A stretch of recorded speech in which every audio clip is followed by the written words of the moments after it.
अध्यक्ष प्रमुख पाहुणे इथं बसलेले सर्व मान्यवर व माझ्या विद्यार्थी मित्रांनो, आज 26 जानेवारी म्हणजेच प्रजासत्ताक दिन.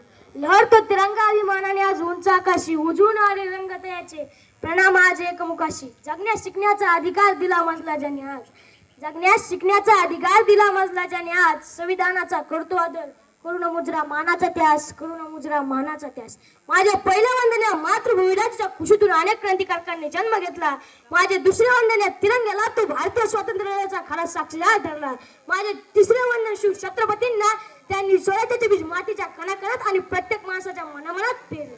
आज 26 जानेवारी म्हणजेच आपल्या आनंदाचा, उत्साहाचा, अभिमानाचा दिवस म्हणजेच प्रजासत्ताक दिन. 150 वर्ष राज्य करणाऱ्या जुलमी इंग्रजांच्या गुलामगिरीतून या भारत भूमीला मुक्त करण्यासाठी अनेक क्रांतिकारकांनी आपल्या प्राणाची, आपल्या संसाराची राखरांगोळी करून स्वातंत्र्याच्या यंत्रकुंडात आपल्या प्राणाची आहुती दिली. त्या सर्व क्रांतिकारकांना मी गोपाल गाडवे अभिवादन करतो. तसेच रात्रंदिवस डोळ्यात तेल घालून सीमेवर तैनात असणाऱ्या त्या सर्व जिगरवाद सैनिकांना मी गोपाल गाडवे अभिवादन करतो व मी माझ्या भाषणास सुरुवात करतो.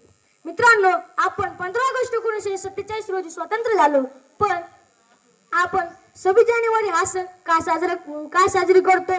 तर जशी एका कुटुंबाला एका कुटुंब प्रमुखाची गरज असते, तसेच आपल्या भारतालाही एका राज्यघटनेची गरज होती. आणि ती लिहिण्याचं काम वर्गात बसूनच नाही, तर वर्गाच्या बाहेर बसून शिकणारे महामानव, विश्वरत्न, भारतरत्न, बोधिसत्व डॉक्टर बाबासाहेब आंबेडकर यांनी केली. डॉक्टर साहेब आंबेडकर यांनी 2 वर्ष 11 महिने 17 दिवस एवढ्या कालावधीत अति परिश्रमातून संविधान लिहून पूर्ण केले.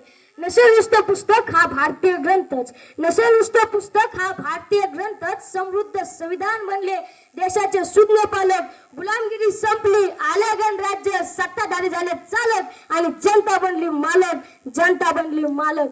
मित्रांनो, आपण 26 जानेवारी या दिवशी संविधान का स्वीकारले? तर 26 जानेवारी 1930च्या मोर्चा अधिवेशनात पंडित जवाहरलाल नेहरू यांनी तिरंगा फडकवून स्वातंत्र्याची मागणी केली. तो दिवस स्मरणीय राहावा म्हणून आपण 26 जानेवारी 1950 ला संविधान स्वीकारले.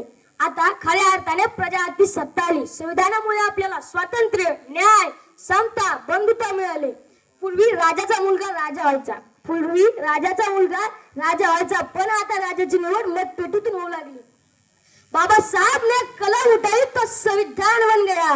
बाबा साहब ने कलम उठाई तो संविधान बन गया. इस संविधान की ताकत तो देखो यारो, इस संविधान की ताकत तो देखो यारो.